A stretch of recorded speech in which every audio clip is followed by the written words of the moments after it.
Boa noite, senadora. Um dos obstáculos para a normalização da política externa é a questão do meio ambiente. O Brasil sofre um problema reputacional bastante grande, há algum risco de boicotes. O Fundo Amazônia foi suspenso. Isso se deve, em parte, também pela presença do ministro do Meio Ambiente, Ricardo Salles, que é visto como bastante tóxico no exterior. Então, a senhora acredita que a troca no Itamaraty pode também ajudar a minimizar um pouco o mal-estar que se estabeleceu, não só na relação com a China, mas também com a União Europeia, que está com dificuldades de avançar para a ratificação do acordo comercial entre Mercosul e União Europeia, e também agora a negociação de algum acordo para financiar o combate contra o desmatamento. E aí, sobretudo, me parece que uma divergência sobre o papel da sociedade civil, de atores subnacionais, de populações indígenas, que para a comunidade internacional são fundamentais, mas o governo parece ter alguma reticência em relação ao engajamento desses grupos. A senhora tem interlocução com os dois, né? Tanto com os noruegueses, com os alemães, com os americanos, com os chineses, a senhora conhece muito bem, e também tem uma boa interlocução com o ministro. Existe alguma maneira de superar esses obstáculos e o novo chanceler pode ajudar nisso? Olha, eu tenho a convicção de que tudo tem solução. Para tudo na vida tem solução.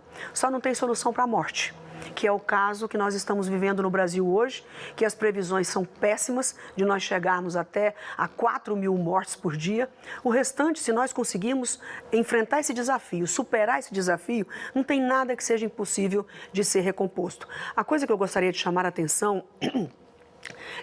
sem nenhuma questão de agressividade ao presidente, ou uma crítica destrutiva ou um deboche, mas nós temos que avaliar que o presidente fez uma opção diplomática em brigar com 3 leões ao mesmo tempo. Então, o presidente optou por brigar e enfrentar a China e os Estados Unidos. Os Estados Unidos é apenas o maior exército terrestre da face da Terra. Então, brigar com os chineses, que são os maiores compradores da agricultura brasileira. Nós somos grandes exportadores para a China.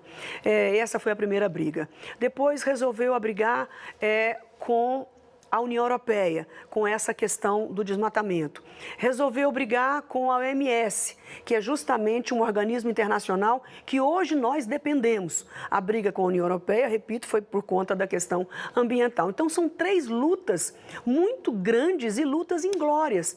E, para falar a verdade, a pior luta que o presidente decidiu empreender foi a favor da pandemia, porque eu só posso enxergar um presidente da República que se recusa a usar máscaras, que se recusa ao isolamento e provoca isso constantemente, que se recusa a divulgar o quanto é importante os estabelecimentos arejados, vamos assim dizer, provocando e receitando medicamentos que não são usados em lugar nenhum do mundo. Então, essa é a 4ª guerra do presidente inglória. Então, aonde nós queremos chegar com tanta luta, com tanta briga, sem nenhum sentido, sem nenhum foco, sem nenhum objetivo? Então, é o caso de nós clamarmos ao presidente da República que possa retornar à normalidade, porque ele não é Bolsonaro apenas, ele é presidente da República. E eu fico mais impressionada ainda que, às vezes, ele vai para aquele lugar da live dele,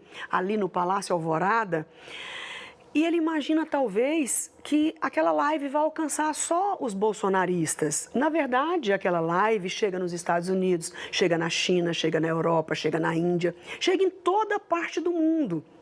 Então, eu fico imaginando que quando o presidente prega todas essas questões a favor da pandemia, repito, porque todas essas ações deixam parecer e transparecer à população que está apoiando a pandemia, não trabalhando contra ela. Então, eu imagino que aquele assessor especial do Biden, que fica na Casa Branca, especializado em questão epidemiológica, qual o conselho que ele vai dar para o Biden sobre o Brasil? Ele escuta as lives, vamos assim imaginar, de um presidente que dá todos os exemplos contrários e depois precisa de vacina? E depois nós vamos buscar a vacina com esse comportamento contraditório? Então, eu penso e digo sempre para meus colegas senadores, quando o presidente não usa a máscara, é o mesmo que ele tivesse nu.